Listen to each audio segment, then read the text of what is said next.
and on behalf of CPD Committee, Faisalabad Branch Council, I welcome all of you on this webinar.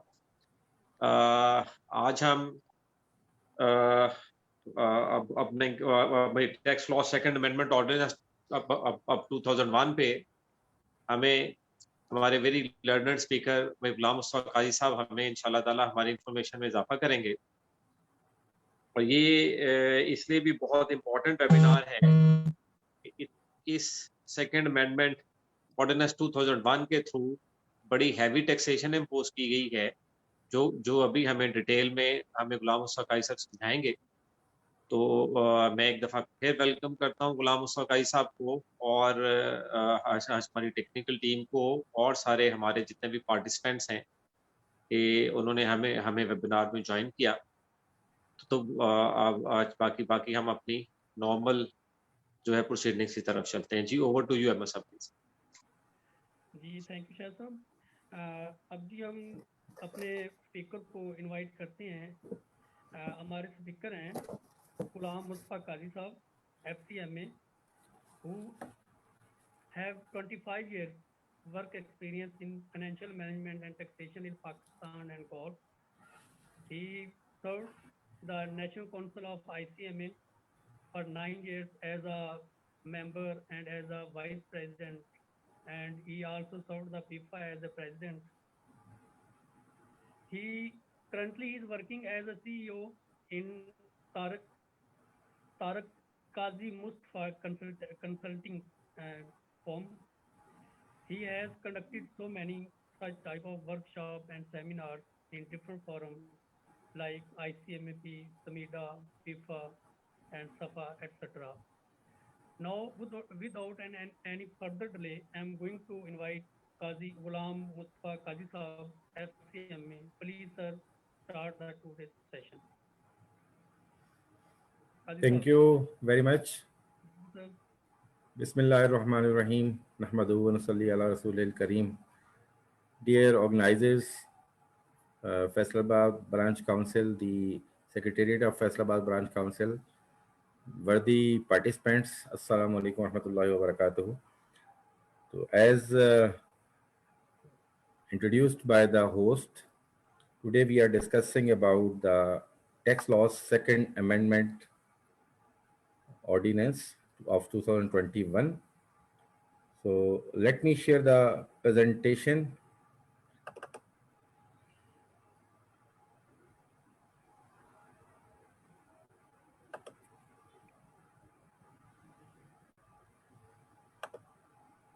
I think it's visible to all. जी sir visible. जी, अच्छा, background इसका ये है कि जी आपको पता है कि we are under debt from IMF and other international institutions, और फ्रॉम टाइम टू टाइम हमारे ऊपर प्रेशर्स आते रहते हैं, और इसके नतीजे में प्राइसेस जो हैं पेट्रोलियम प्रोडक्ट्स की और यूटिलिटीज़ की, जिसमें इलेक्ट्रिसिटी, गैस वगैरह हैं, वो कॉन्स्टेंटली इंक्रीज़ होती हैं, आवाम पे बर्डन पड़ता है। और उसके बाद IMF की एक डिमांड ये थी कि जो सब्सिडीज़ हैं या एग्जम्पशंस हम दे रहे हैं जो बहुत ज़्यादा हैं, वो उनको ख़त्म किया जाए। तो इसके अगेंस्ट ये पिछली तमाम गवर्नमेंट्स के ऊपर ये प्रेशर्स आते रहे, और आपने देखा कि ग्रेजुअली डिफरेंट एग्जम्पशंस ख़त्म हुई, डिफरेंट सब्सिडीज़ को कम किया गया। और अब ये सिचुएशन है कि जी एक हैवी प्रेशर को शायद ये गवर्नमेंट बेयर नहीं कर सकी, और ये tax law second amendment ordinance उनको इशू करना पड़ा। और आपको विद द नेम आपको पता है कि ऑर्डिनेंस का मतलब है कि जी it has not been pass by the assembly, it has been issued by the under the signature of the president of Pakistan. तो उसमें आप देखेंगे कि बहुत सारी एग्जेम्पशंस, बहुत सारे बेनिफिट्स जो कि इंडस्ट्री को, टैक्स पेयर्स को हासिल थे, वो विड्रॉ कर लिए गए हैं। कुछ चीज़ों का तरीक़ाकार, टैक्सेशन का तरीक़ाकार बदल दिया गया है। Let's start the presentation. अच्छा, सेल टैक्स लॉ में जो चेंजेस आई हैं, सेल टैक्स एक्ट 1990 में, वो सिर्फ एक चेंज है। वो बेसिकली ऑटो डिसेबल सिरिंजेस जो इंट्रोड्यूस हुई हैं दुनिया में, ताकि वो सिरिंज दोबारा इस्तेमाल ना हो सके। तो इसमें ये होता है कि जी सिरिंज में जब आप इंजेक्शन भरते हैं तो वो ऑटोमेटिकली डिसेबल हो जाती है और दोबारा उसको फिल नहीं किया जा सकता। तो ये it was required.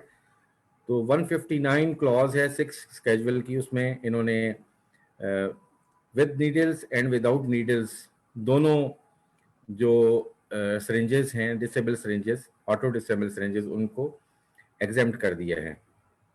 Respective headings customs की दी हुई हैं सामने। इसी तरह जो क्लॉज 160 है उसमें import of raw materials for manufacture of auto disable syringes. तो गवर्नमेंट कोशिश कर रही है कि पाकिस्तान में ऑटो डिसेबल सिरिंजेस की इंडस्ट्री लगे, तो उसके लिए उन्होंने जो इसके रॉ मटेरियल्स हैं उनको भी एग्जेम्प्ट कर दिया है। अब import of tabular metal needles और रबर गैस्केट्स, ये 2 रॉ मटेरियल्स हैं जो उसमें इस्तेमाल होते हैं, तो इन दोनों की इंपोर्ट के ऊपर एग्जेम्पशन सेल टैक्स की दे दी गई है। तो this was the only amendment in the sales tax act 1990। अब हम चलते हैं जी कि इनकम टैक्स ऑर्डिनेंस 2001 में क्या क्या अमेंडमेंट्स आई हैं। तो बहुत ज़्यादा अमेंडमेंट्स हैं इसमें, और बेयर विद मी, मैं आपसे वन बाय वन शेयर करता हूँ। तो आपको पता है कि कोई भी लॉ स्टार्ट होता है with definitions. Section 2 generally definitions को डील करती है सारे लॉज में।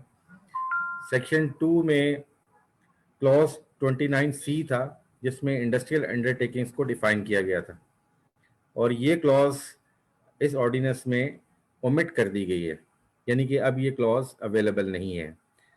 तो आपको पता होगा कि ये जो क्लॉज है इसमें ये था कि एनी ऑर्गेनाइजेशन और undertaking which hires 10 or more persons or involves in using electric energy or any other form of energy which is mechanically transmitted and is not generated by human or animal energy, or which employs 20 or more persons in Pakistan and doesn't involve use of electrical energy or any other form of energy which is mechanically transmitted and is not generated by human or animal energy, and which is engaged in manufacturing of goods or materials or subjection of goods and materials to any process which substantially changes their original condition। यानी कि manufacturing process, फिर उसके बाद ship building, generation,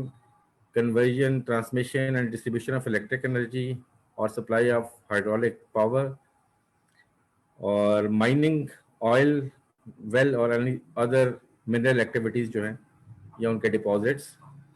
construction business, आपको याद होगा कि ये जो कंस्ट्रक्शन एमनेस्टी स्कीम अभी आई है, पैकेज है प्राइम मिनिस्टर ऑफ पाकिस्तान का, इसमें रिसेंटली कंस्ट्रक्शन को इंडस्ट्री करा दिया गया था, इंडस्ट्रियल अंडरटेकिंग की डेफिनेशन में आ गई थी वो, और होटल बिजनेस, ये सारे इंडस्ट्रियल अंडरटेकिंग की डेफिनेशन में आते थे और इनको बहुत सारे बेनिफिट्स अवेलेबल थे। ठीक है, जैसे आपको फर्स्ट ईयर अलाउंस मिलता था, accelerated depreciation in case of alternate energy projects, या tax credit for balancing, modernisation and replacement etcetera, बहुत सारे बेनिफिट्स अवेलेबल थे। तो अब ये क्लॉज ही रिमूव कर दी गई है। इसका मतलब है कि इससे एसोसिएटेड बेनिफिट्स भी इन इंडस्ट्रीज को अब अवेलेबल नहीं होंगे। Section 23A, first year allowance. अब मैंने जैसे कहा कि जो इंडस्ट्रियल अंडरटेकिंग्स को बेनिफिट्स थे उसमें फर्स्ट ईयर अलाउंस भी शामिल था, तो ये पूरी सेक्शन 23A ओमिट कर दी गई है। और ये सेक्शन ओमिशन से पहले जो थी वो कहती थी कि plant, machinery and equipment installed by any industrial undertaking set up in specified rural and under developed areas और engaged in the manufacturing of cellular mobile phones and qualifying for exemption under clause 126N of part 1 of second schedule and owned and managed by company shall be allowed first year allowance in lieu of initial allowance under section 23। ठीक है, और इसमें first year allowance जो था वो 90% तक available था, तो ये सेक्शन भी रिमूव कर दी गई है। इसका मतलब है कि अब फर्स्ट ईयर अलाउंस की जो फैसिलिटी है that will not be available. उसके बाद सेक्शन 61 है चैरिटेबल डोनेशंस। इसमें इन्होंने एक चेंज ये किया है कि जो वर्ड डोनेशन था उसको वॉलंटरी कंट्रीब्यूशन और सब्सक्रिप्शन से रिप्लेस कर दिया गया है। और फर्दर अमेंडमेंट जो इसमें हुई है क्लॉज सी में, the tax credit available to non profit organisations, this clause has now been amended to include any person eligible to tax credit under section 100C of this ordinance। तो अब इसका scope जो है वो not for profit organisation से बढ़ा के 100C में जो जो फॉल करते हैं उन पे बढ़ा दिया गया है। और इसमें एक और क्लॉज डी इंसर्ट की गई है जिसमें इन्होंने इंक्लूड किया entities, organisations and funds mentioned in the 13th schedule to this ordinance। तो 13th schedule हम डिस्कस करेंगे इंशाल्लाह। एंड पे एक नया schedule इंसर्ट किया गया है तो उसकी प्रोविजन यहाँ दी गई है और उनको भी 100% टैक्स क्रेडिट दे दिया गया है। बेसिकली मैं अगर आपको एक शॉर्टली अगर बताऊं तो बहुत सारी एग्जामिशंस जो अवेलेबल थी उनको विड्रॉ कर लिया गया है इस ऑर्डिनेंस में, और बहुत सारी एग्जामिशंस जो अवेलेबल थी उनको कन्वर्ट कर दिया गया है टैक्स क्रेडिट में। तो आगे बढ़ते हैं इंशाल्लाह, इसको डिटेल में हम डिस्कस करेंगे।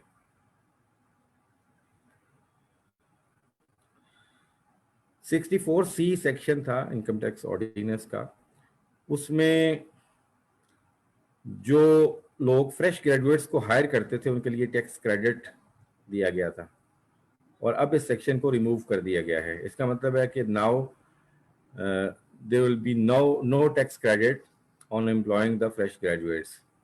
और अगर हम पढ़ें कि सेक्शन 64C बिफोर ओमिशन क्या थी, वो ये कहती है, a person employing freshly qualified graduates from a university or institutions recognised by higher education commission shall be entitled to a tax credit in respect of the amount of annual salary paid to the freshly qualified graduates for a tax year in which such graduates are employed। तो किसी भी organisation में HEC recognise institution से अगर कोई qualified graduate higher होता है तो उसके ऊपर टैक्स क्रेडिट था और उसका एक फार्मूला भी वहाँ गिवन था, A/B/C मल्टीप्लाई बाय C जो था। उसको डिस्कस करने का कोई फायदा नहीं है क्योंकि ये सेक्शन ही रिमूव कर दी गई है और ये बेनिफिट विड्रॉ कर लिया गया है।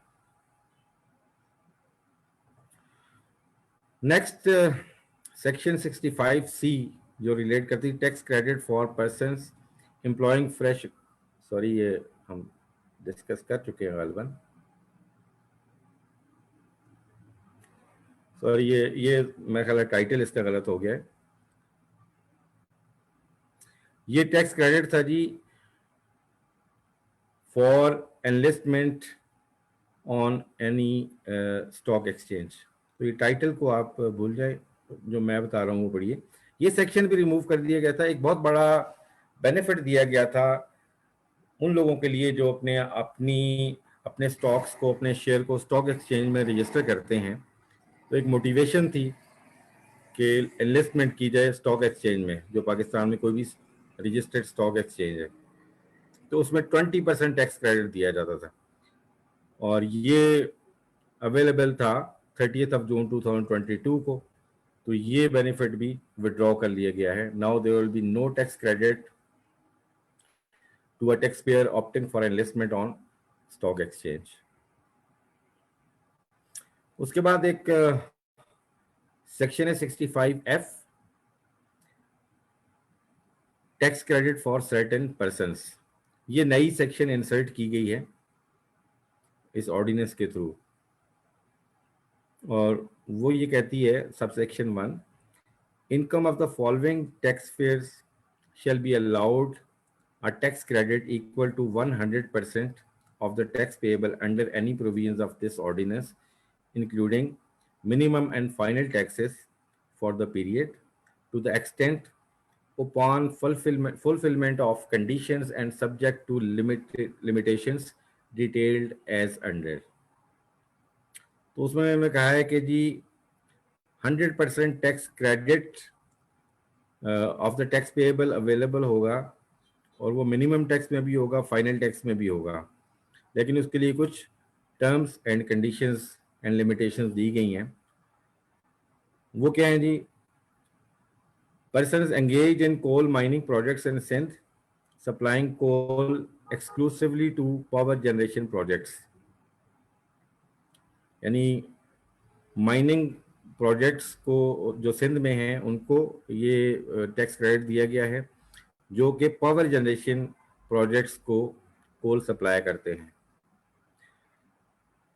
A startup as defined in clause 62A of the section 2 for the tax year in which the startup is certified by Pakistan Software Export Board and next following 2 years। तो IT industry में कोई startup अगर है और वो Pakistan software export board के साथ registered है, सर्टिफाइड है, तो उसको फर्स्ट ईयर में और नेक्स्ट 2 years में 100% टैक्स क्रेडिट मिलेगा।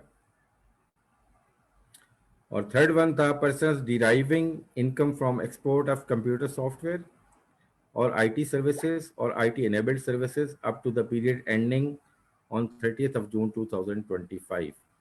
ये वो अमेंडमेंट थी जिसके ऊपर IT industry, IT and IT enabled services provider जो हैं उन्होंने काफ़ी ज़्यादा एहतजाज किया था, और इस पे ह्यू एंड क्राई बहुत ज़्यादा है। जो सॉफ्टवेयर एक्सपोर्टर्स हैं वो कह रहे हैं कि जी हमें पहले एग्जेम्पशंस अवेलेबल थी, और आपको पता है कि एग्जेम्पशन 2025 तक अवेलेबल थी, और उससे पहले भी ये लगातार 3-3 साल की एक्सटेंशन दी जाती रही। एंड जो इसमें कॉन्सेप्ट ये था कि जी इस इंडस्ट्री को एग्जेम्प्ट किया जाए ताकि हमारी आईटी एक्सपोर्ट्स प्रमोट हों, बढ़ सकें। लेकिन अब एग्जेम्पशंस को रिप्लेस कर दिया गया है 100% टैक्स क्रेडिट के साथ। और 100% टैक्स क्रेडिट का मतलब क्या है कि वो उनका टैक्स कंप्यूट होगा जैसे नॉर्मल बिजनेसमैन का होता है, और after computation of that tax उसको 100% टैक्स क्रेडिट मिल जाएगा। अब इसकी ज़रूरत क्यों पेश आई? बेसिकली क्या है कि इससे पहले आईटी इंडस्ट्री, आईटी एक्सपोर्ट को हर तरह की एग्जेम्पशन अवेलेबल थी, और एफबीआर का ख्याल ये था, फेडरल बोर्ड ऑफ रेवेन्यू का, कि ये लोग न सिर्फ खुद टैक्स नहीं दे रहे चूँकि एग्जेम्प्ट हैं, बल्कि इनके जो सप्लायर्स हैं, इनके एसोसिएटेड लोग हैं, ये उनका टैक्स भी बचा रहे होते हैं, विद हेल्ड भी नहीं कर रहे होते। तो अब मैं आगे जाके आपको बताता हूँ कि इसमें जो सब्जेक्ट टू द कंडीशंस हैं वो मैं आपसे अभी शेयर करूँगा उसके बाद। अब उसमें एक प्रोवाइजो है जिसमें उन्होंने कहा था कि 80% of the export proceed is brought into Pakistan in foreign exchange remitted from outside Pakistan through normal banking channels. तो इस क्रेडिट को अवेल करने के लिए एटलीस्ट 80% ऑफ एक्सपोर्ट प्रोसीड्स जो हैं वो पाकिस्तान में लाई जाएं और थ्रू नॉर्मल बैंकिंग चैनल लाई जाएं।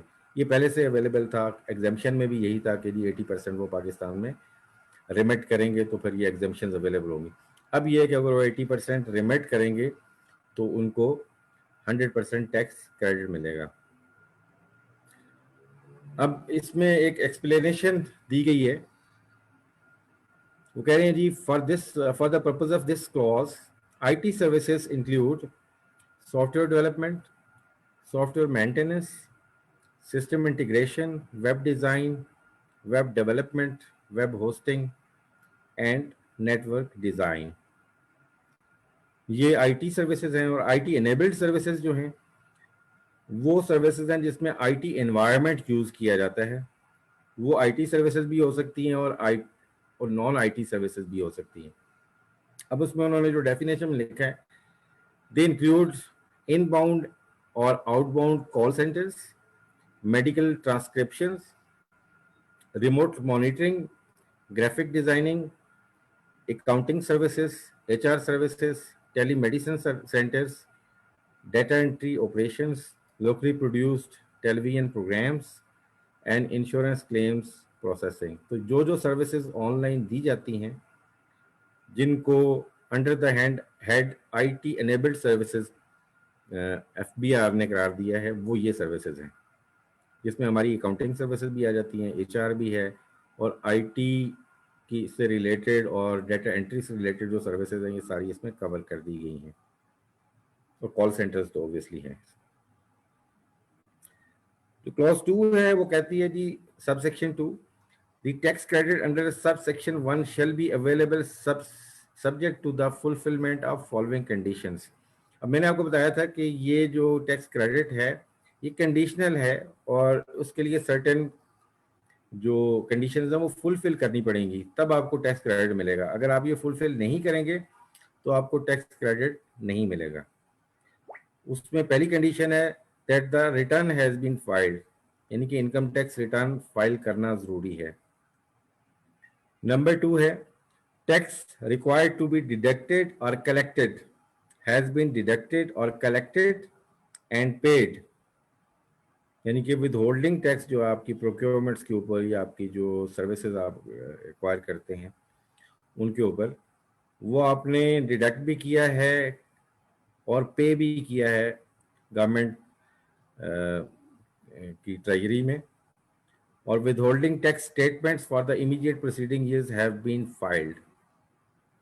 तो पिछले साल की सारी विद होल्डिंग टैक्स स्टेटमेंट्स जो हैं वो आपने फाइल की हुई हैं। दिस इज़ वेरी इंपॉर्टेंट कि बहुत सारी आईटी कंपनीज जो हैं वो विद होल्डिंग नहीं कर रही थी या विद होल्डिंग स्टेटमेंट्स फाइल नहीं कर रही थी, और इसका कोई सिस्टम अवेलेबल नहीं था। अब ये है कि this has been made mandatory कि अगर आपने ये टैक्स क्रेडिट लेना है तो आपने अपनी रिटर्न भी फाइल करनी है और अपनी विद होल्डिंग टैक्स स्टेटमेंट्स भी फाइल करनी है, और अपना टैक्स विद हेल्ड भी करना है और डिपॉजिट भी करवाना है और उसकी स्टेटमेंट्स भी फाइल करनी है। और नेक्स्ट उसकी रिक्वायरमेंट जो है वो है sale tax returns for the tax periods corresponding to the relevant tax year have been filed. तो अब नेक्स्ट रिक्वायरमेंट ये है कि सेल टैक्स में रजिस्टर भी होना है और सेल टैक्स की रिटर्न्स भी फाइल करनी है। ऑब्वियसली जब इसके ऊपर सेल टैक्स नहीं है तो सेल टैक्स की नील रिटर्न ही होगी, लेकिन वो ये चाह रहे हैं कि इस सेल टैक्स रिटर्न को भी फाइल करें। अब ये 3 कंडीशंस जो हैं ये मीट होंगी। इनकम टैक्स रिटर्न फाइल करना ज़रूरी है विद होल्डिंग स्टेटमेंट्स और टैक्स पेमेंट्स भी साथ, और सेल टैक्स रिटर्न भी फाइल करना ज़रूरी है। अगर ये तीनों कंडीशंस मीट होंगी तो आपको टैक्स क्रेडिट मिलेगा, अदरवाइज नहीं मिलेगा। इसमें प्रोवाइजो ऐड किया गया है, provided that nothing contained in this section shall preclude the applicability of section 214C और section 177। ये दोनों sections ऑडिट से रिलेट करते हैं, यानी power of commissioner to conduct audit 177 और 21C जो कहता है selection for audit by balloting. तो ये यानी कि आप अगर रेगुलरली अपनी रिटर्न्स फाइल कर रहे हैं और अपनी स्टेटमेंट्स फाइल कर रहे हैं, इनकम टैक्स की भी सेल टैक्स की भी, तो इट डजंट प्रिक्लूड कि आपको ऑडिट नहीं किया जाएगा, ऑडिट फिर भी होगा। यानी कि अब आईटी इंडस्ट्रीज का ऑडिट भी हो सकता है जैसे बाकी टैक्स पेयर्स का होता है।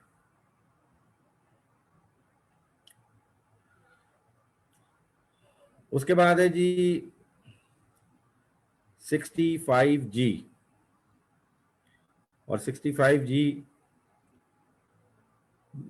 एक उसमें कहा गया कि when making certain eligible capital investments as specified in subsection 2 the eligible tax payers defined in subsection 3 shall be allowed to take an investment tax credit of 25% of eligible investment amount against tax payable under the provisions of this ordinance including minimum and final taxes। ये tax credit जो है वो investment tax credit इसको कहते हैं, यानी कि आपको इन्वेस्टमेंट के लिए दिया गया है। The tax credit not fully adjusted during the year for investment shall be carried forward to the subsequent year subject to the conditions that it may be carried forward for a period not exceeding 2 years. तो इसको maximum 2 सालों के लिए carry forward किया जा सकता है और उसके बाद ये लैप्स कर जाएगा।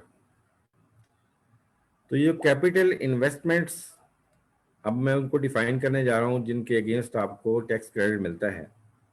सब सेक्शन 2 कहता है कि for the purpose of this section the eligible investment means investment made in purchase and installation of new machinery, buildings, equipment, hardware and software, except self-created software and used capital goods.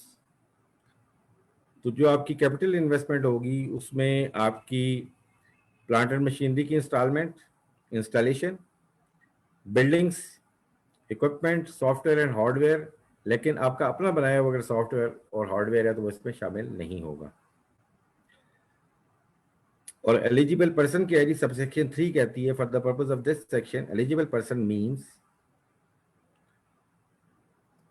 Number first है green field industrial undertaking as defined in clause 27A of section 2 engaged in manufacture of goods और materials और subjection of goods or materials to any process which substantially changes their original condition. तो manufacturing की बात है, goods और material की manufacturing है और जिसमें उनकी सब्सटेंशियली जो कंडीशन है या शेप है वो चेंज हो। और दूसरा उन्होंने कहा है शिप बिल्डिंग। ये एलिजिबल पर्सन्स हैं या एलिजिबल प्रोजेक्ट्स हैं जिनके ऊपर आपको कैपिटल इन्वेस्टमेंट क्रेडिट मिलेगा। Provided that persons incorporated between 30th day of June 2019 and 30th day of June 2024, यानी कि 30 जून 2019 से 30 जून 2024 तक, इस दौरान में जो लोग इनकॉर्पोरेट हुए हैं, रजिस्टर हुए हैं, and the person is not formed by splitting up or reconstitution of an undertaking already in existence or by transfer of machinery, plant or building from an undertaking established in Pakistan prior to commencement of the new business and it's not part of an expansion project. तो आपका already अगर project मौजूद है या आपने किसी existing company से plant and machinery या इक्विपमेंट आपने ट्रांसफ़र किया इस प्रोजेक्ट में और जो ऐसे जो इन्वेस्टमेंट्स हैं they will not be treated as capital investments.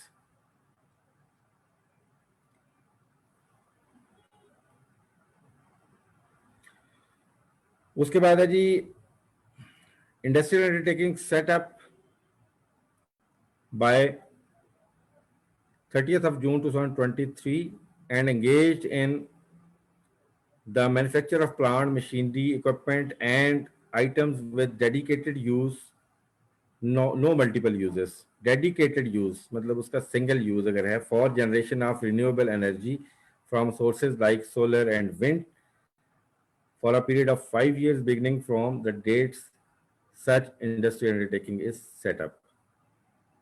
तो ऐसी इंडस्ट्रियल अंडरटेकिंग्स जो 30 जून 2023 या उससे पहले इस्टेब्लिश हुई हैं और वो ऐसी प्लांट, मशीनरी या इक्विपमेंट मैन्युफैक्चर कर रही हैं जो generation of renewable energy use हो सकता है उसके लिए, जैसे सोलर, विंड या और जो रिन्यूएबल प्रोजेक्ट्स हैं इलेक्ट्रिक, लेकिन इनका ड्यूअल यूज़ नहीं होना चाहिए कि ये इलेक्ट्रिक रिन्यूएबल एनर्जी में भी यूज़ हो सकते हैं या उनका कोई और यूज़ भी है।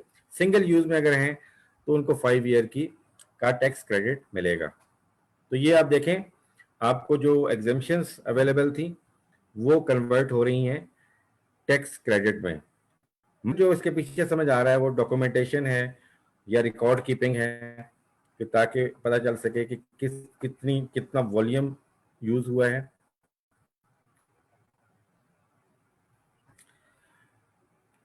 और with holding of taxes obviously ये भी एक ऑब्जेक्टिव है। फिर 100C आपको पता है कि जो नॉट फॉर प्रॉफिट ऑर्गेनाइजेशंस हैं उनको एग्जेम्पशंस अवेलेबल थी। अब वो tax credit 100% tax credit convert कर दिया गया था, 100% tax credit for charitable institutions, और उसमें ऑलरेडी टैक्स क्रेडिट अवेलेबल था, लेकिन उस पूरी 100C को रिप्लेस कर दिया गया है। और जो नई 100C सेक्शन है उसका सब सेक्शन 1 कहता है the person mentioned in sub section 2 shall be allowed a tax credit equal to 100% of tax payable under any of the provisions of this ordinance, including minimum and final taxes in respect of income mentioned in subsection 3. ये structure आप देखें, section के structure एक तरह के हैं, यानी कि पहले आप कहते हैं जी कितना क्रेडिट अवेलेबल होगा, सेकंड में आप कहते हैं कि जी कौन लोग, ठीक है, और थर्ड में आप कहते हैं कि जी क्या तरीकाकार होगा उसका, यानी कि, और फिर आगे टर्म्स एंड कंडीशंस उसकी होती हैं।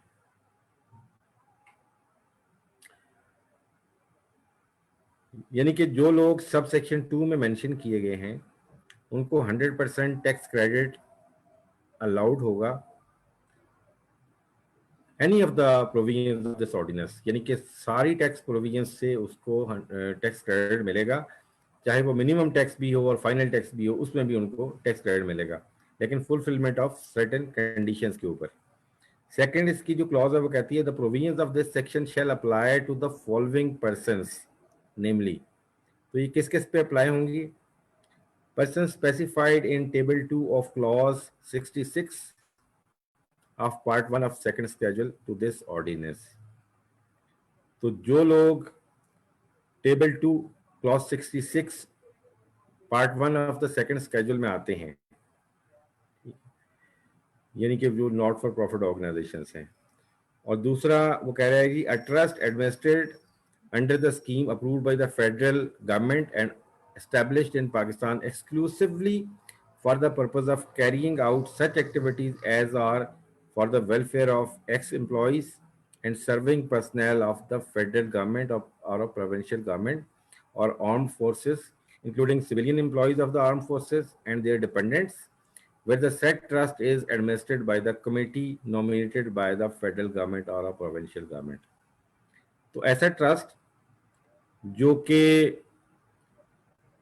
एस्टेब्लिश किया गया है और अप्रूव किया गया है फेडरल या प्रोविंशियल गवर्नमेंट ने, और पाकिस्तान में एक्सक्लूसिवली काम कर रहा है वेलफेयर ऑफ एक्स एम्प्लॉइज या सर्विंग एम्प्लॉइज या उनकी फैमिलीज के लिए, चाहे वो फेडरल गवर्नमेंट की हों के एम्प्लॉइज हों, प्रोविंशियल गवर्नमेंट के हों या आर्म्ड फोर्सेस के, तो उसको भी 100% टैक्स क्रेडिट अवेलेबल होगा। और फिर जनरली अ ट्रस्ट, यानी कि जो ट्रस्ट रजिस्टर्ड होता है अंडर ट्रस्ट एक्ट। फिर उसके बाद आप welfare institution registered with provincial और Islamabad capital territory social welfare department, तो आईसीटी सोशल वेलफेयर डिपार्टमेंट के तहत जो वेलफेयर इंस्टीट्यूशन रजिस्टर होगा उसको भी 100% टैक्स क्रेडिट मिलेगा। A not for profit company registered with the securities and exchange commission of Pakistan under section 42 of the companies act, तो section 42 के तहत जो नॉट फॉर प्रॉफिट ऑर्गेनाइजेशन बनती है, जो फाउंडेशन बनती है, उसको भी 100% टैक्स क्रेडिट अवेलेबल होगा। उसके बाद है जी a welfare society registered under the provincial और Islamabad capital territory laws related to registration of cooperative societies, तो फेडरल या प्रोविंशियल कोऑपरेटिव सोसाइटीज को भी जो रजिस्टर्ड हैं उनको भी टैक्स क्रेडिट अवेलेबल होगा। उसके बाद है अब वक्फ रजिस्टर्ड अंडर मुसलमान वक्फ वैलिडेटिंग एक्ट 1913 और any other law for the time being in force और in the instrument relating to the trust और इंस्टीट्यूशन, तो कोई वक्फ है जो रजिस्टर्ड है मुसलमान वक्फ वैलिडेटिंग एक्ट के तहत, तो उसको भी ये फैसिलिटी अवेलेबल होगी। उसके बाद है यूनिवर्सिटी और educational institution being run by non profit organisation existing solely for education purposes and not for the purpose of profit, तो ऐसे एजुकेशनल इंस्टीट्यूट्स, ऐसी यूनिवर्सिटीज जो एनजीओज या एनपीओज रन कर रही हैं और उनका ऑब्जेक्टिव पैसे कमाना नहीं है बल्कि वेलफेयर है उनका मकसद, तो उनके लिए भी ये 100% टैक्स क्रेडिट अवेलेबल होगा। उसके बाद है रिलीजियस और charitable institution for the benefit of public registered under any law for the time being in force. कोई रिलीजियस इंस्टीट्यूशन है या कोई चैरिटेबल इंस्टीट्यूशन है जो किसी भी लॉ के तहत बना गया हो, इतने लॉज के ऊपर नाम दिए और फिर एट द एंड कह दिया गया कि कोई अगर लॉ रह भी गया है तो उस लॉ किसी भी लॉ के तहत वो रजिस्टर्ड है तो उसको भी 100% टैक्स क्रेडिट अवेलेबल होगा। International non governmental organisations approved by the federal government, तो ऐसी INGOs जो इंटरनेशनल NGOs हैं जो फेडरल गवर्नमेंट के साथ रजिस्टर्ड हैं। आपको पता है फेडरल गवर्नमेंट के साथ रजिस्ट्री का क्या मतलब है कि उनका एक सर्टेन प्रोसीजर है कि वो इकोनॉमिक अफेयर डिवीजन के साथ उनका एक MOU साइन होता है, उसके बहुत सारे प्री रिक्विजिट्स हैं। तो ऐसे तमाम वेलफेयर या चैरिटेबल ऑर्गेनाइजेशन जो हैं उनको 100% टैक्स क्रेडिट हासिल होगा।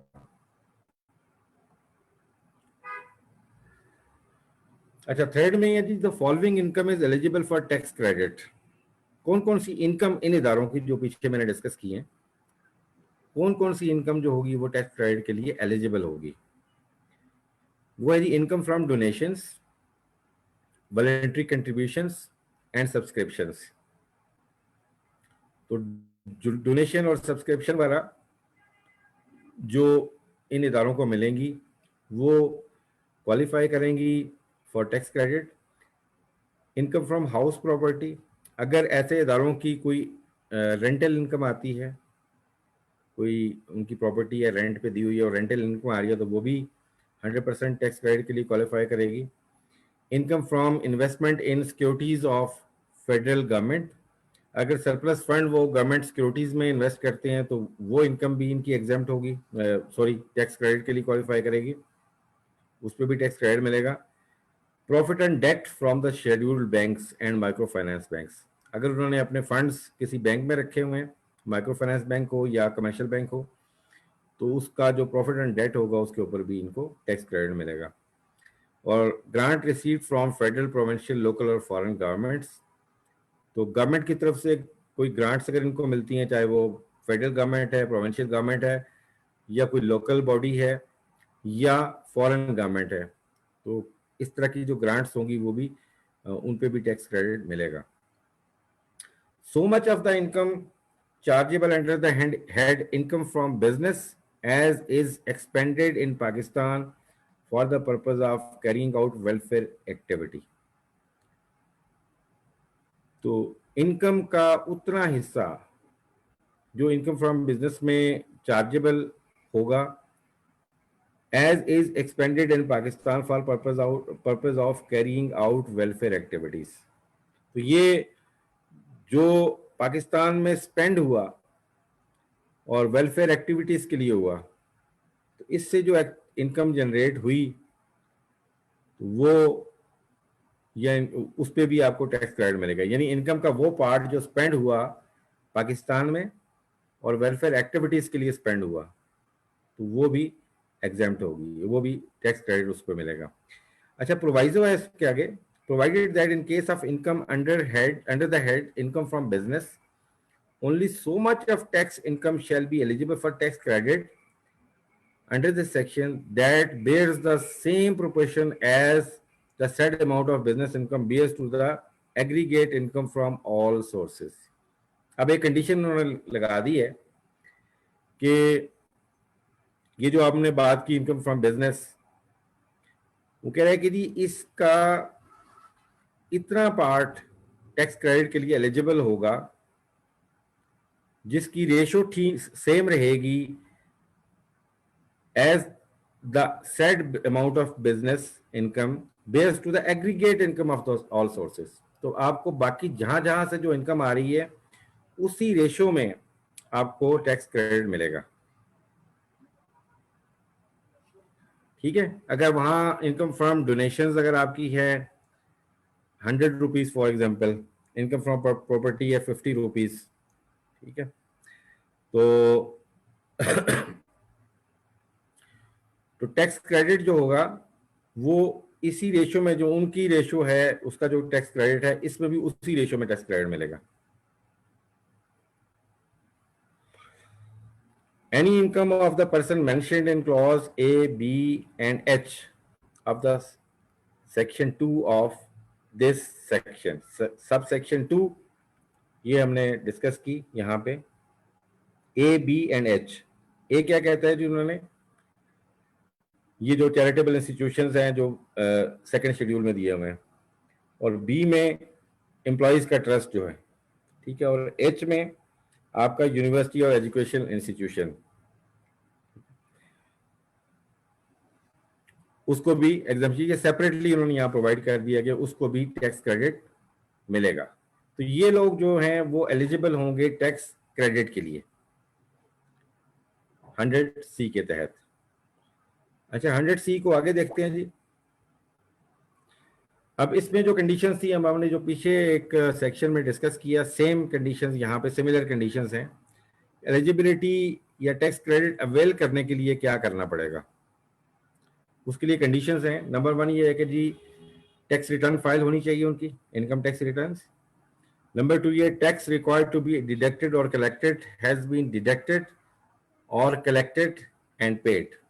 तो टैक्स जो विदहेल्ड करना था वो विदहेल्ड किया इन्होंने, गवर्नमेंट ट्रेजरी में डिपॉजिट किया और उसकी स्टेटमेंट फाइल की, ये भी मस्ट है। और withholding tax statements for the relevant tax year have been filed। तो withholding tax की स्टेटमेंट्स भी फाइल करना जरूरी है इसमें। The administrative and management expenditure does not exceed 15% of total receipts। तो जो डोनेशंस आपको मिलते हैं या जो रिसीट्स हैं वो उनका administrative and management expenditure should not exceed 15% of total receipts. तो टोटल अगर आपको 1 करोड़ रुपया मिला है तो 15 लाख से ज्यादा आपके एडमिनिस्ट्रेटिव एंड मैनेजमेंट एक्सपेंडिचर नहीं होने चाहिए। ये इसका मतलब ये है कि आपने जो मेजर एक्सपेंस करना है वो आपने अपने ऑब्जेक्टिव्स को अचीव करने के लिए या वेलफेयर एक्टिविटीज को कैरी आउट करने के लिए करना है।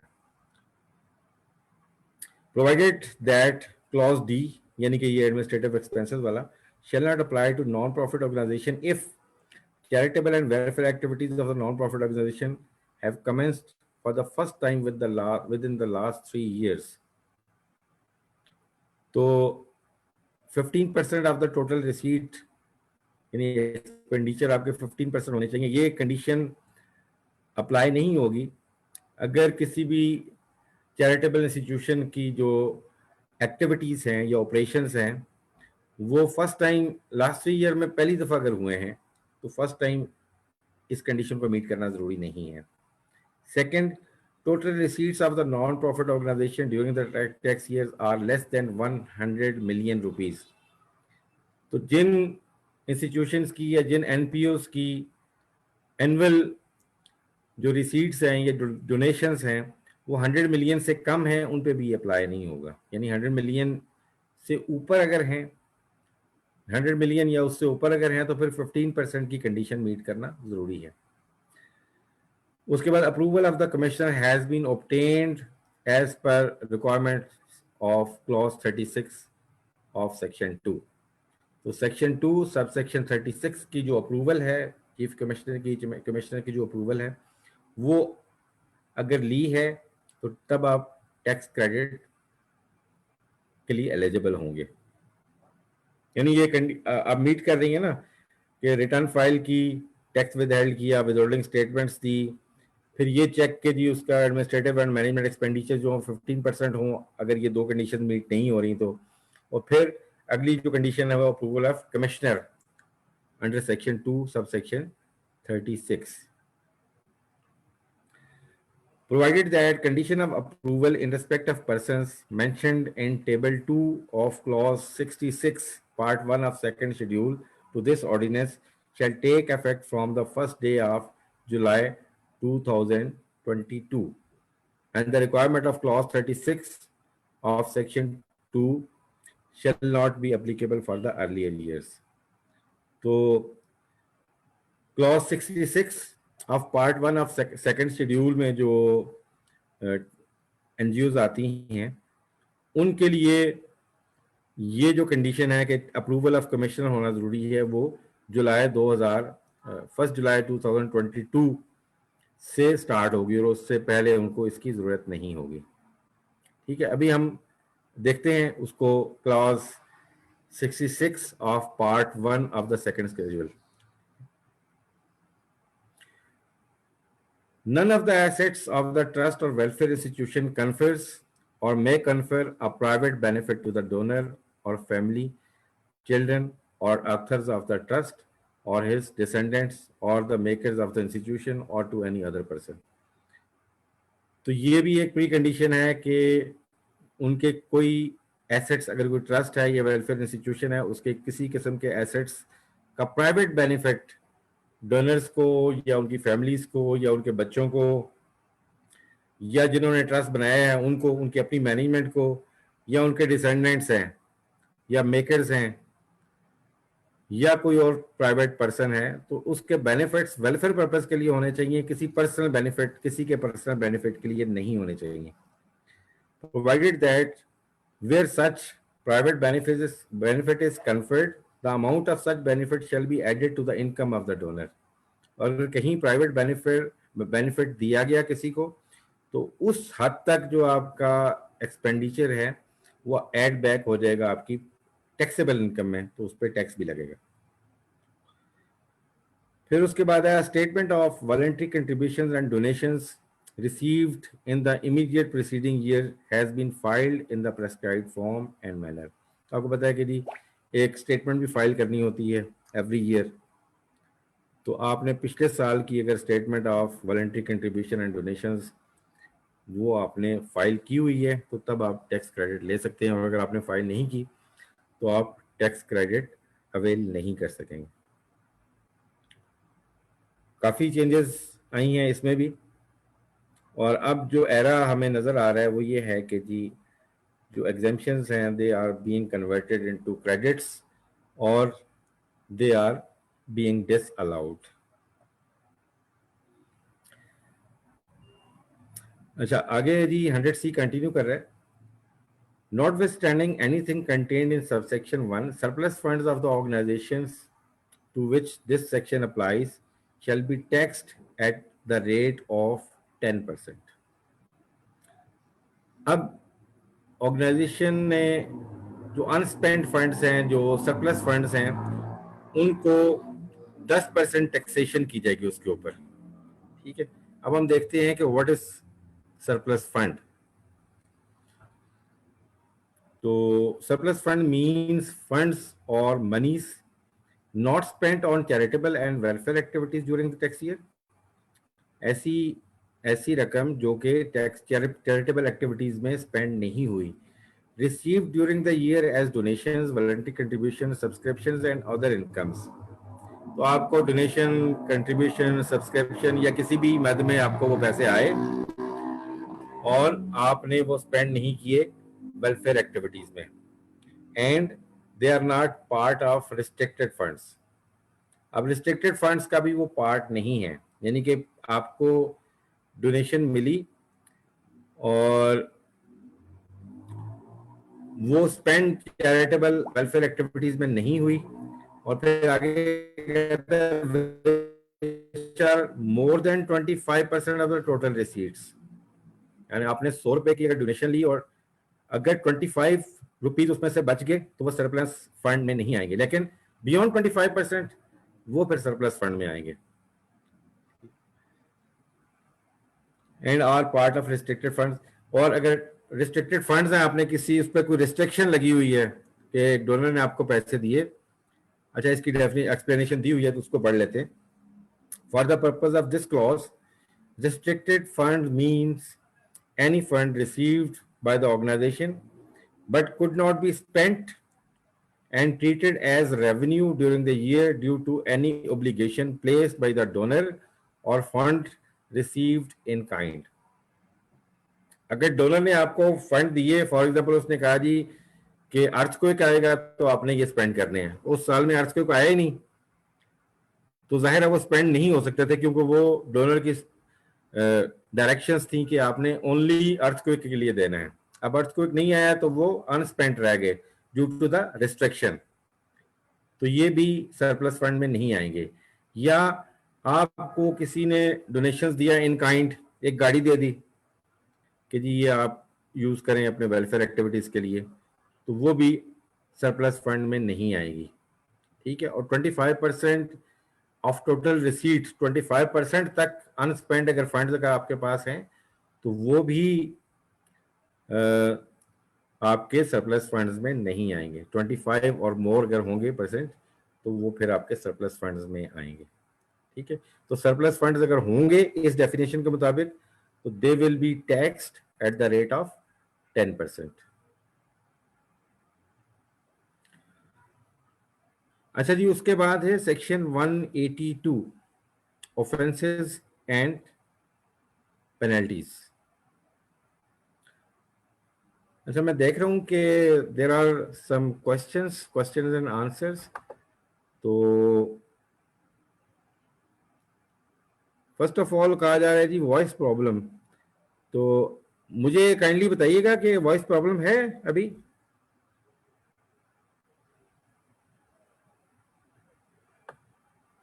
एनीवन? कुछ साहबान ने कहा जी कि प्रेजेंटेशन शेयर करें। अच्छा, okay, I thought there are some questions, right. ठीक है जी, सबकी अटेंडेंस लग जाएगी और thank you very much. No voice problem, अच्छा ठीक है जी, no voice problem, thank you very much जी, थैंक यू। तो कंटिन्यू करते हैं जी। ऑफेंसेस एंड पेनल्टीज में सीरियल नंबर 1, आज इसमें एक सेकंड होल्ड कीजिएगा, एक सेकंड होल्ड कीजिएगा, I am just connecting back. मैं जरा अपनी खिड़की बंद कर लूं। अभी अजान हो रही है, can we have a break for 5 minutes या 2 minutes? Let's have a break for 2 minutes, I will be back.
जी अस्सलाम वालेकुम। Should we resume? अजान हो गई जी। तो हम बात कर रहे थे जी ऑफेंसेस एंड पेनल्टीज की। तो कुछ पेनल्टीज थी जिनमें कुछ रद्द-बदल किया गया है और कुछ उसमें कम की गई थी पेनल्टीज जिनको बढ़ा दिया गया है। Let's discuss one by one. अब सेक्शन 182 में जाएं तो एक पूरा टेबल है जिसमें सीरियल नंबर्स हैं और पेनल्टी की टाइप है और पेनल्टी की अमाउंट्स हैं और कौन सा सेक्शन है, किस सेक्शन के तहत पेनल्टी लगती है, वो गिवन थी। अब सीरियल नंबर 1 में वो रिलेट करती है penalty for not filing a return of income under section 114 is 1% of tax payable, 1% of the tax payable था। Default subject to a maximum of 50% of tax payable, and if this penalty is not less than 40,000 or no tax is payable, the amount of penalty will be 40,000।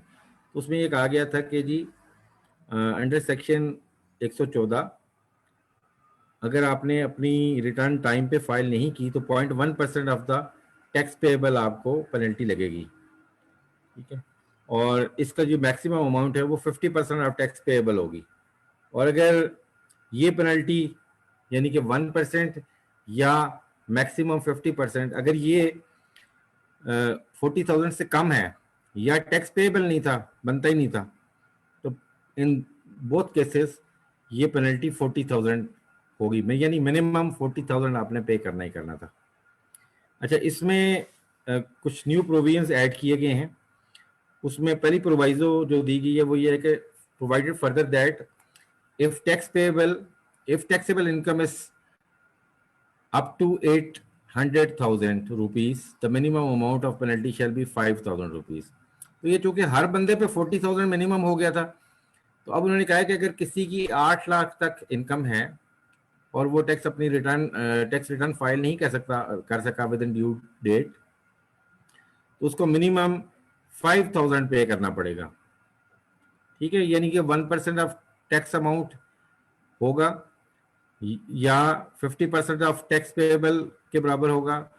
और अगर ये no tax payable अगर हुआ या इससे कम बनती हुई उसकी पेनल्टी, तो कम से कम 5,000 उसको देनी पड़ेगी। तो ये एक रिबेट दिया गया है, इसमें बेनिफिट दिया गया है। सेकंड प्रोवाइजो उसमें एक और ऐड किया गया है जिसके मुताबिक provided also that the amount of penalty shall be reduced by 75%, 50% and 25% if the return is filed within 1 month, 2 months and 3 months respectively after the due date or extended due date of filing of tax return as prescribed under law। तो जो last date of filing of return थी उसके अगर 30 days के अंदर आपने अपनी return file कर दी, तो ये जो पेनल्टी व्हाटएवर जो कंप्यूट होगी, जो ऊपर मैंने डिस्कस की, वो कम हो जाएगी, ठीक है।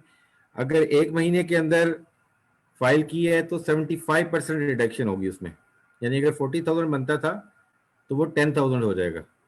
और अगर 2 मंथ्स में पे की है तो वही 40,000 20,000 हो जाएगा, यानी 50% उसमें आपको पेनल्टी वेव हो जाएगी, ठीक है। और अगर आपने तीसरे मंथ में की, 3 महीने में की, तो वो 25% आपको बेनिफिट मिलेगा, यानी कि फिर आपको 30,000 पे करना पड़ेगा, ठीक है। और उसके बाद वही पेनल्टी होगी जो ऊपर हमने डिस्कस की है। तो इसमें ये बेनिफिट दिया गया है कि अगर आपने ड्यू डेट में अपनी रिटर्न फाइल नहीं की और फिर आपने सोचा यार मैं अपनी रिटर्न फाइल कर दूं, अगर पहले महीने में की तो आपको 75% बेनिफिट मिलेगा, सेकेंड मंथ में की तो 50%, और अगर आपने थर्ड मंथ में की है तो 25% आपको बेनिफिट मिलेगा। तो अगर 3 महीने में भी आप नहीं कर पाते तो फिर आप पूरी पेनल्टी पे करेंगे। उसके बाद है जी सीरियल नंबर 1A। 1A में ये था कि जी penalty for not filing a statement under section 165, 165A और 165B which amounted to rupees 5,000 if tax has already been paid, ठीक है। अगर आपने स्टेटमेंट अंडर 165, 165A या 165B अपनी स्टेटमेंट फाइल करनी थी और आपने फाइल नहीं की तो उसकी पेनल्टी थी 5000, अगर टैक्स पहले ही पे कर दिया है, सिर्फ स्टेटमेंट लेट फाइल की है। ठीक है, और यानी कि 5, अगर आपने tax already within due date pay किया और स्टेटमेंट अपनी जो है विद इन 90 डेज आपने फाइल की हुई है तो 5000 पेनल्टी थी। And in all other cases a penalty of 2500 for each day of default subject to minimum penalty of 10,000। और अगर आपने या तो टैक्स पे नहीं किया था या अपनी स्टेटमेंट विद इन 90 डेज आपने फाइल नहीं की थी तो आपको 2500 रुपया पर डे ऑफ डिफॉल्ट आपको पड़ेगा। और ये अगर 10,000 से कम हुआ तो आपको मिनिमम 10,000 आप पे पेनल्टी पड़ेगी, और अगर इससे ज़्यादा हुआ तो फिर जो एक्चुअली बनती है वो आपको पे करना पड़ेगा penalty.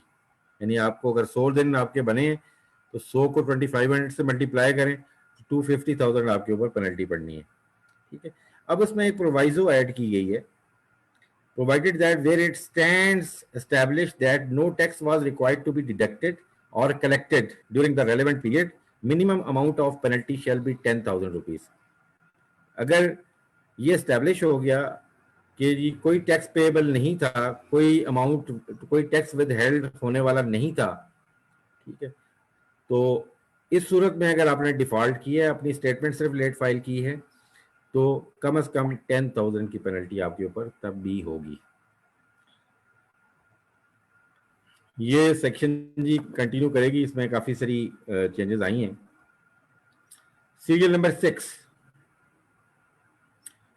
If a person repeats erroneous calculation in the return for more than one time, अगर एक से ज्यादा दफा अपनी एक ही गलती को वो रिपीट करता है, जिसका रिजल्ट ये निकलता है कि उसकी जो वो उसका जो टैक्स पेएबल जो उसने खुद कैलकुलेट किया है वो एक्चुअल टैक्स पेएबल से कम बनता है।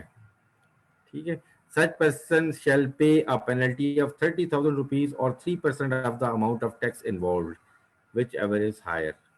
तो या तो वो 30,000 की पेनल्टी देगा या 3% ऑफ द टैक्स इन्वॉल्व, जितना टैक्स उसने बचाया है इसमें उसका 3% एडिशनल वो पेनल्टी के तौर पर देगा।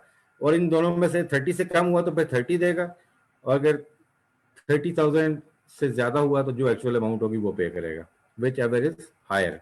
अब उसमें भी एक प्रोवाइजो इंसर्ट की गई है, उसमें कहता है जी provided that no penalty shall be imposed to the extent of tax shortfall accruing as a result of taxpayers taking a reasonably arguable position on the application of this ordinance to the taxpayer positions. अब उसमें उन्होंने कहा है कि अगर जो shortfall है उसकी अंडरस्टैंडिंग ऑर्डिनेंस की गलत थी या वो जो रेफर कर रहा था वो गलत हो गया उससे, यानी उसके पास आर्गुमेंट मौजूद था उसका कि उसने क्यों ये टैक्स कैलकुलेट किया, तो उस सूरत में उसके ऊपर पेनल्टी नहीं लगेगी, क्योंकि ये उसका विलफुल डिफॉल्ट नहीं है, जानबूझ के उसने ये नहीं किया, तो उसके ऊपर ये पेनल्टी नहीं लगेगी। अब serial number 10, it relates to the penalty for making false और मिसलीडिंग स्टेटमेंट इन राइटिंग और इलेक्ट्रॉनिकली। तो अगर आपने इन राइटिंग या पोर्टल के अंदर कोई फॉल्स स्टेटमेंट सबमिट की है, such person was liable to pay a penalty of 25,000 rupees or 100% of the amount of tax shortfall whichever is higher. उसमें यह था कि उससे जो इम्पैक्ट बनता है टैक्स का उसका 100%, यानी कि वो टैक्स भी देगा और 100% उसके ऊपर पेनल्टी भी देगा, ठीक है, या 25,000 whichever is higher। इसमें जो भी हायर साइड पे होगा मिनिमम 25,000 होगा, और अगर 100% of the amount of tax involve अगर ज्यादा है तो वो ज्यादा अमाउंट उसको पे करनी है। अब ये चूंकि 100% पेनल्टी डालना ये ज्यादती हो गई थी, काफी ज्यादा बन जाता था सम केसेस में, तो उसको कम करके अब 50% कर दिया गया है। ठीक है, यानी कि अब वो या 25,000 पे करेंगे या 50% of the shortfall whichever is higher. तो ये थोड़ा सा बेनिफिट दिया गया है कि मिसलीडिंग स्टेटमेंट्स अगर दी हैं और उसका जो बेनिफिट है उसका जो पेनल्टी है वो 100% की बजाय 50% कर दी गई है। Further, the scope of this clause has been extended to section 114. अच्छा, अब ये जो स्टेटमेंट्स थी ये बड़ी लिमिटेड इसकी एप्लीकेशन थी। अब उसमें फर्दर जो ऐड की गई हैं उसमें 114A की स्टेटमेंट जो है, यानी टैक्स पेयर प्रोफाइल जो आपने फिल करनी है ऑनलाइन, वो भी ऐड कर दी गई है। Section 118 method of furnishing a return और डॉक्यूमेंट।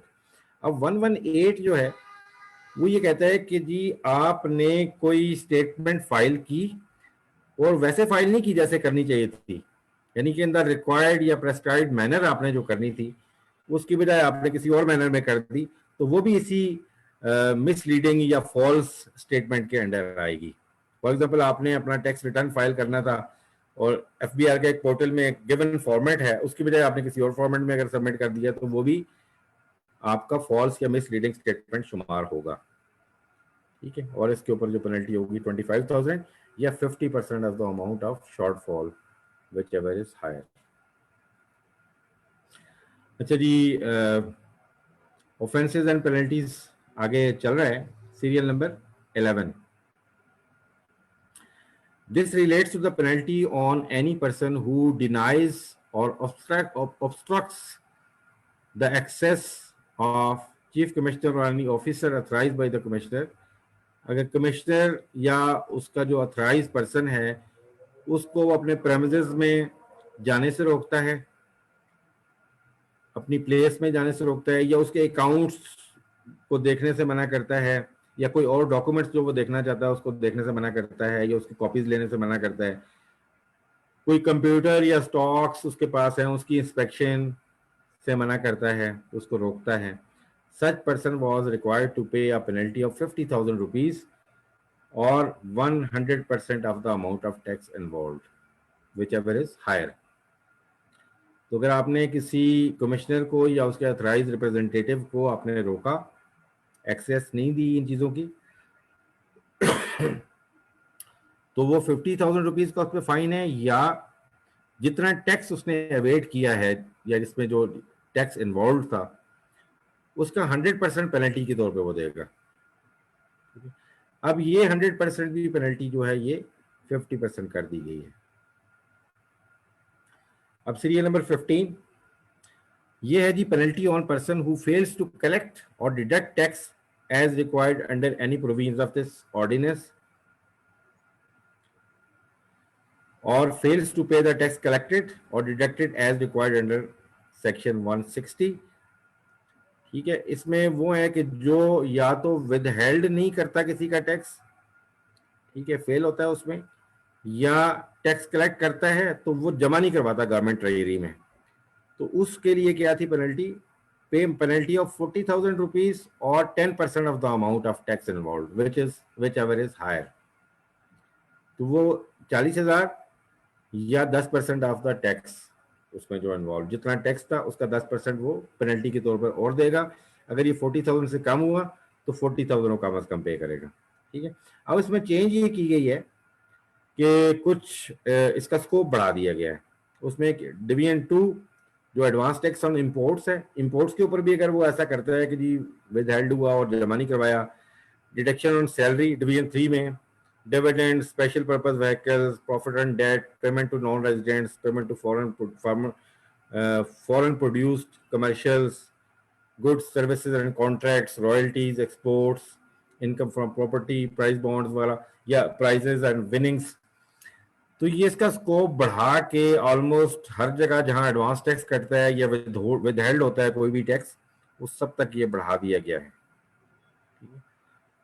तो अब ये अगर कोई शख्स टैक्स कलेक्ट नहीं कर सकता या कर नहीं पाया, और अगर उसने टैक्स कलेक्ट किया और जमा नहीं करवा सका, उसमें ये पेनल्टी उसको देनी पड़ेगी, यानी 40,000 या 10% of the amount of tax whichever is higher.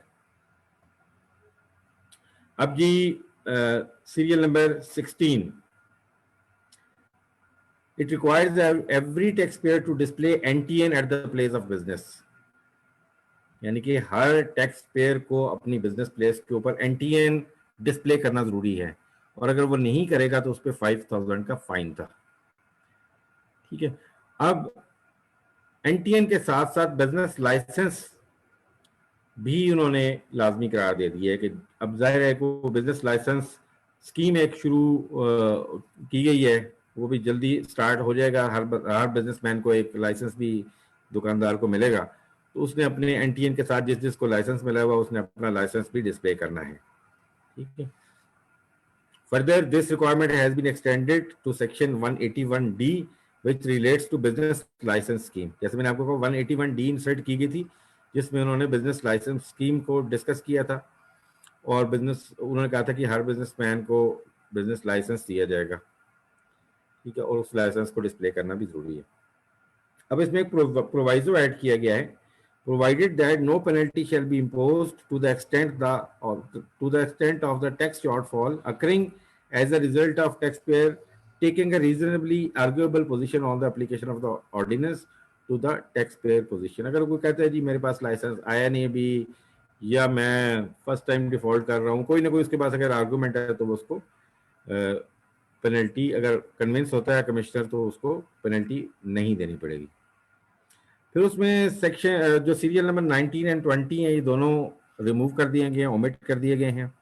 उसमें 19 जो था वो पेनल्टी थी on manufacturer of motor vehicle who books a vehicle in violation of section 227। तो सेक्शन 227 थी जिसमें कहा गया था कि जी आप अगर व्हीकल मैन्युफैक्चरर हैं तो अब तब तक आप कोई व्हीकल बुक नहीं कर सकते जब तक कि आप एक्टिव टैक्स पेयर लिस्ट में नहीं होंगे, या फाइलर, जो पुरानी टर्म थी फाइलर, आप फाइलर नहीं होंगे। फिर ये चूंकि फाइलर वाला कॉन्सेप्ट ही खत्म हो गया तो 227 सेक्शन भी रिमूव कर दी गई, और ये रिडंडेंट पड़ी हुई थी सीरियल नंबर 19 एंड 20, तो इनको भी रिमूव कर दिया गया। तो सीरियल 20 जो है वो कहता है एक्साइज एंड टैक्सेशन ऑफिसर जो रजिस्टर करता है ऐसी गाड़ियों को इन वायलेशन ऑफ सेक्शन 227, तो उसके ऊपर भी इन्होंने पेनल्टीज लगाई थी। तो चूंकि सेक्शन 227 ही खत्म हो गई तो ये पेनल्टीज खामखा रह गई थी, अब उन्होंने इनको करेक्ट कर दिया और इसको रिमूव कर दिया यहाँ से।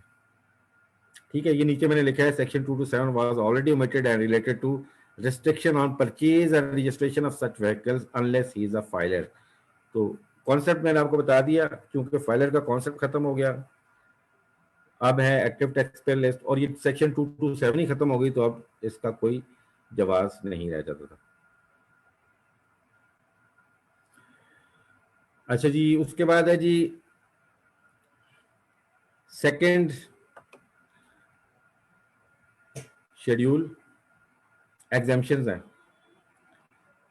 अच्छा, इसमें जी आप देखेंगे बेशुमार एग्जाम्पशंस जो हैं वो विड्रॉ कर ली गई हैं। अब मैंने कुछ एग्जांपल्स यहाँ दी हैं, लिस्ट बहुत लंबी है, मैंने सारी यहाँ शेयर नहीं की। आपके पास second amendment tax law second amendment ordinance मौजूद है, वहाँ से आप पढ़ सकते हैं। मैं आपको बताता हूँ कुछ चीज़ें, जैसे शेख सुल्तान ट्रस्ट कराची था क्लॉज 57 में, फिर उसमें कुछ डोनेशंस थे जो जिसमें एग्जेम्पशन आपको मिलती थी। डोनेशंस टू स्पोर्ट बोर्ड था, institution recognized by the federal government for the purpose of promoting, controlling and regulating any sport और game. Citizen foundation, fund for promotion of science and technology in Pakistan, fund for retarded and handicapped children, National Trust Fund for Disabled, Al-Shifa Trust, Fatmid Foundation, Iqbal memorial fund वगैरह वगैरह, काफ़ी लंबी list है। You can see clause 61 में जो list दी हुई है वो है ये। उसके बाद है जी एनी इनकम डिराइव्ड बाय सकूक होल्डर्स इन रिलेशन टू सकूक issued by the second Pakistan international सकूक कंपनी लिमिटेड। अभी मैं आपको ना ये पहले बता के फिर मैं बताता हूँ कि रीज़न क्या है, क्यों ये किया गया। सकूक इंटरनेशनल सकूक कंपनी लिमिटेड, पाकिस्तान इंटरनेशनल सकूक कंपनी लिमिटेड, उसकी income, and the third Pakistan international सकूक company limited including any gains on disposal of सकूक। तो ये 72A क्लॉज थी, इसको भी एग्जेम्पशन को विड्रॉ कर लिया गया। फिर any profit on debt derived by hub power company, इसको भी डिलीट कर दिया गया है। Profit on debt by industrial undertaking approved by the federal government. फिर income tax of the income of the text book board, ये जो किताबें पब्लिश करते हैं स्कूलों की, यूनिवर्सिटीज़ की। Income of the any sports board established by government, income from मुदारबा, profits of venture capital companies, exemption from tax on profit from electric generation as provided in clause 132, will not be available after 30th of June 2021। तो ये electric generation का जो के ऊपर जो 132 class में exemption available थी वो 30 जून 2021 के बाद अवेलेबल नहीं रहेगी। अच्छा, ये इतनी लेविश किस्म की एग्जाम्पशंस जो है वो हटा दी गई हैं, बहुत ज़्यादा हटाई गई हैं। तो इसके पीछे लॉजिक क्या है? लॉजिक वही डॉक्यूमेंटेशन या मैं जी सर सामने सर आपकी स्लाइड्स नजर नहीं आ रही। स्लाइड वो कुछ पार्टिसिपेंट्स जो है ना वो कह रहे हैं कि उनको स्लाइड्स नजर नहीं आ रही, मुझे भी नजर नहीं आ रही। जी स्लाइड सारी ये 100C वाली स्लाइड पे रुकी हुई है। अच्छा जी जो मैं 100C tax credit for charitable organisations, slide वहीं पे रुकी हुई है प्लीज। ओहो, आपने पहले नहीं बताया ना। मैं इसको सर, पहले डिस्कनेक्ट करके दोबारा करूं, रीशेयर करता हूं मैं। जी जी सर। अच्छा अच्छा, अभी आ रही है? जी जी अब आ रही है सर। ओहो, मेरी आवाज आ रही थी आपको? जी जी आवाज आ रही है सर, मुझे भी नजर तो आ रही थी, अभी मिस हुई है तो फिर मैंने कहा आपको सर। अच्छा, अभी मिस हुई है? मेरी तरफ से अभी हुई है, लेकिन कुछ पार्टिसिपेंट्स कह रहे हैं कि उनके पास जो है ना वो काफी देर हो गई, उन्हें नजर नहीं आ रही। अच्छा अच्छा, 100C के बाद मैंने ऑफेंसेस और पेनल्टीज की बात की थी। जी जी सर। ठीक है, अभी आ रही है? जी जी सर अब आ रही है। ठीक है, वो मैंने आपसे जिक्र किया था कि अगर लेट फाइलिंग या रिटर्न फाइल नहीं की विद इन ड्यू डेट तो 0.1% होगी। ठीक है, ऑफ टैक्स पेएबल और default subject to maximum of 50% of tax payable होगा। ये मैंने आपसे शेयर किया था।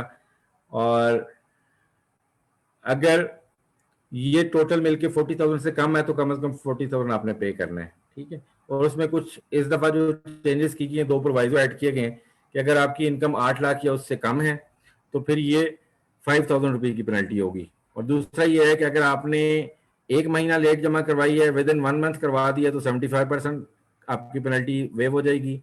अगर 2 मंथ्स में कराई है तो 50% कम हो जाएगी। अगर 3 मंथ्स में कराई है तो 25% आपको इसमें वेवर मिल जाएगा। फिर नेक्स्ट जो थी वो 1A, उसमें 165, 165A, 165B के तहत जो स्टेटमेंट्स आप फाइल करते हैं, वो अगर स्टेटमेंट नहीं फाइल की तो 5,000 का फाइन था अगर आपने टैक्स पे कर दिया और statement with in 90 days submit करवा दिए।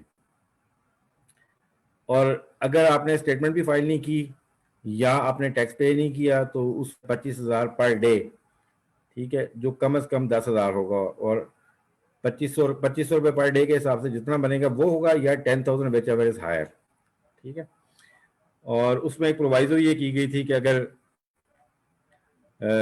ये स्टैब्लिश हो जाता है कि पेनल्टी किसी वजह से no tax was required to, अगर कोई टैक्स पेएबल नहीं था उसमें, ठीक है, तो वो 10,000 रुपये आपको पे करना पड़ेगी।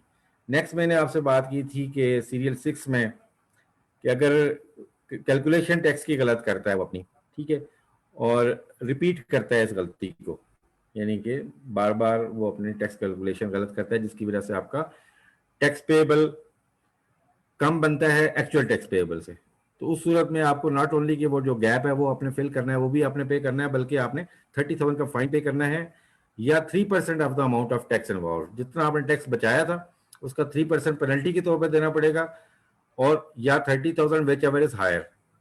ठीक है, उसमें ये कहा था कि इसमें जो अभी चेंज आई है वो ये था कि अगर वो टैक्स आप टैक्स पेयर ये समझाने में कामयाब हो जाता है, कन्विंस करा लेता है कमिश्नर को कि ये कोई मेरी आर्गूमेंट थी, ये जानबूझ के मैंने नहीं किया, तो ये पेनल्टी वेव हो सकती है। सीरियल 10 में ये कहा था कि जी फॉल्स या मिसलीडिंग स्टेटमेंट्स अगर आपने फाइल की हैं तो 25,000 रुपये का फाइन या 100% of shortfall whichever is higher, तो ये 100% जो है ये 50% कर दिया गया है।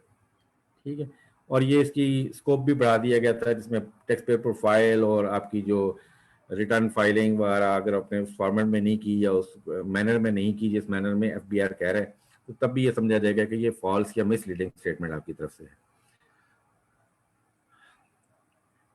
सीरियल 11 में इन्होंने कहा था कि पेनल्टी अगर कोई शख्स अपने प्रेमिसेस में अपने अकाउंटिंग रिकॉर्ड या स्टॉक या इन्वेंट्री या आईटी सिस्टम में किसी को एक्सेस नहीं देता, रोकता है, तो उस सूरत में 50,000 रुपए का फाइन होगा, ठीक है, या 100% ऑफ द टैक्स, उस पर जो टैक्स था जितना इन्वॉल्व था वो टैक्स भी और उसके ऊपर उतनी ही पेनल्टी भी, which ever is higher.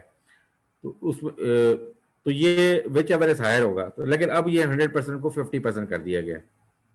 Serial 15 में इन्होंने कहा था कि अगर आपने टैक्स विदहेल्ड नहीं किया या टैक्स विदहेल्ड किया लेकिन डिपॉजिट नहीं करवाया तो उस सूरत में आपको पेनल्टी भी पे करनी पड़ेगी, और पेनल्टी जो है वो 40,000 होगी या 10% ऑफ द टैक्स इन्वॉल्व। जितना टैक्स आपने जमा नहीं करवाया था या जितना टैक्स आपने विदहेल्ड नहीं किया उसका 10%, विच एवर इज हायर। और इसका स्कोप भी मैंने आपको बताया था कि ये बढ़ा दिया गया, इंपोर्ट्स और सैलरी और आपकी जो सर्विसेज, कॉन्ट्रैक्ट्स, गुड्स और इन सारी चीज़ों पे एक्सटेंड कर दिया गया है। सीरियल 16 में एनटीएन का जिक्र था कि एनटीएन डिस्प्ले ना करने पे 5,000 का फाइन होगा। अब उन्होंने कहा जी बिजनेस लाइसेंस भी अगर आपने डिस्प्ले नहीं किया तो आप पे 5,000 का फाइन होगा। तो लाइसेंस जो है मैंने आपको बताया था कि that is provided in section 181D, जिसमें उन्होंने लाइसेंसिंग स्कीम एक अनाउंस की हुई है, और जिस दिन से वो स्टार्ट हो जाएगी और लोगों को लाइसेंस इश्यू होंगे तब से ये एप्लीकेबल होगी कि आपने बिजनेस लाइसेंस डिस्प्ले भी करना है। और इसमें भी एक गुंजाइश ये निकाली गई थी कि अगर आपने कोई ऐसी गलती की है जिसमें आप विलफुल फॉल्ट नहीं, जानबूझ के नहीं किया, तो उसमें भी ये पेनल्टी वेव हो सकती है। और उसके बाद क्लॉजेज जो थी सीरियल नंबर 19-20 ओमिट हो गई थी, वो मैंने आपको बताया था। उसकी रीजन ये है कि उन्होंने कहा था कि जी जो नॉन फाइलर हैं, ये 227 है, 227C के व्हीकल मैन्युफैक्चरर को फाइलर होना जरूरी है। अगर नहीं फाइलर होगा तो वो गाड़ियां सप्लाई नहीं कर सकता, ठीक है। तो अब ये चूंकि वो 227 ही खत्म हो गई है तो इसकी जरूरत नहीं रही, और ऐसा ऑफिसर या टैक्सेशन, एक्साइज एंड टैक्सेशन का ऑफिसर जो लाइसेंस इश्यू करेगा या रजिस्टर करेगा ऐसी गाड़ियां, उस पर भी फाइन था। अब ये दोनों ओमिट कर दी गई क्योंकि सेक्शन ही पीछे से खत्म हो गई है। फिर एग्जाम्पशंस की मैंने बात की थी, ये मैंने बताया था बहुत सारी एग्जाम्पशंस खत्म कर दी गई हैं। उम्मीद है आपने इसको सुन लिया होगा, ठीक है। इसको रिपीट करने की बजाय आप के पास ये PDF मौजूद होगी, अगर नहीं है तो आप डाउनलोड कर सकते हैं। Second tax law second amendment ordinance 2021, वहाँ से आप इसको स्टडी कर सकते हैं। तो ये बहुत सारे इदारों की जो एग्जाम्पशंस थी, जिनको डोनेशंस आप देते थे तो आपको एग्जाम्पशन मिलती थी, वो ख़त्म कर दी गई हैं। और उसकी रीज़न मैंने आपको ये बताई थी कि अब एग्जाम्शन की बजाय टैक्स क्रेडिट का एरा शुरू हो रहा है। जो इस गवर्नमेंट ने स्टार्ट किया है वो ये है कि एग्जाम्शन की बजाय आपको टैक्स क्रेडिट मिलेगा, ठीक है। वो आगे हम जाके फर्दर डिस्कस करते हैं, वो आने वाला है। तो उसमें फर्दर जो है clause 2 has been omitted, it relates to the petroleum services. अच्छा, उसमें यह था कि पेट्रोलियम सर्विसेज के ऊपर जो पाइपलाइन सर्विसेज प्रोवाइड करती थी ना कंपनीज, उनको रिड्यूस रेट ऑफ टैक्स लगता था।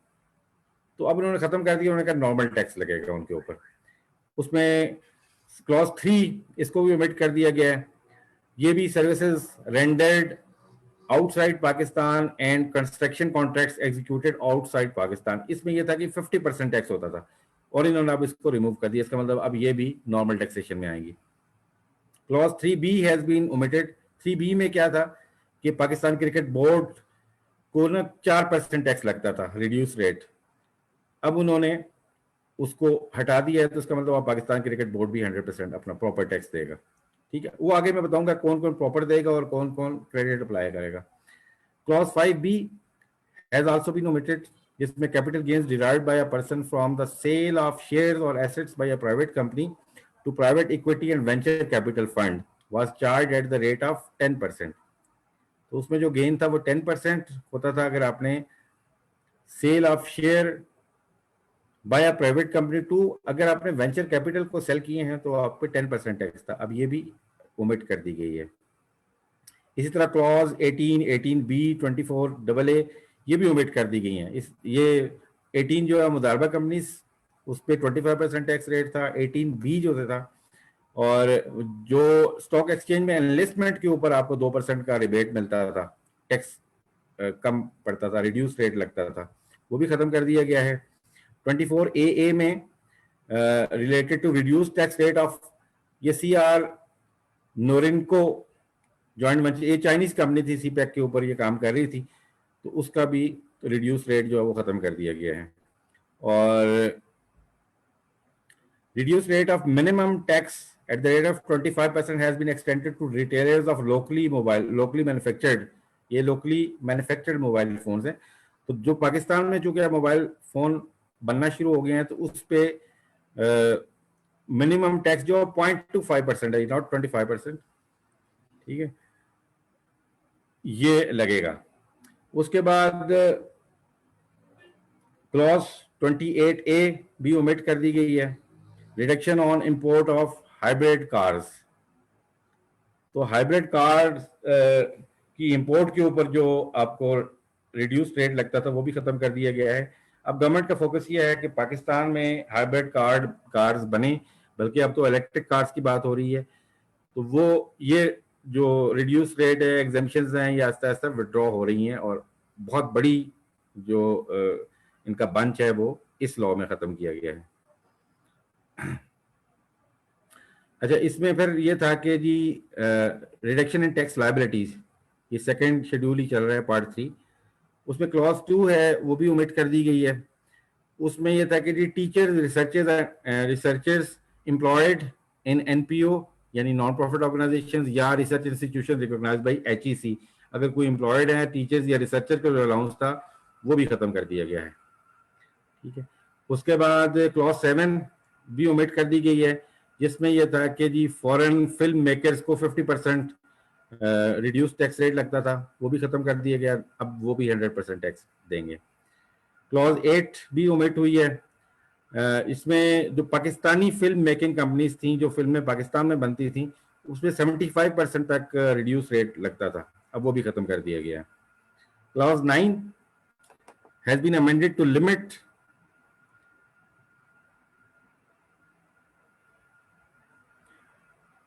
Clause 9 has been amended to limit the 50% reduction of tax payable on profits and gains derived by a person from low-cost housing projects to such projects which commence on or before 30th of June 2024. तो ये जो low cost housing schemes के ऊपर 50% reduce rate था, ये 30 जून 2024 तक है, उसके बाद ये खत्म हो जाएगा। तो अभी इन्होंने इसको लिमिट कर दिया है। तो 9B जो था, इसमें यह था कि अगर नया पाकिस्तान हाउसिंग प्रोजेक्ट्स के अंदर अगर आप लो कॉस्ट हाउसिंग प्रोवाइड कर रहे हैं तो आपको 90% टैक्स रिडक्शन होती थी, तो वो भी 30 जून 2024 तक है, उसके बाद ये भी खत्म हो जाएगी।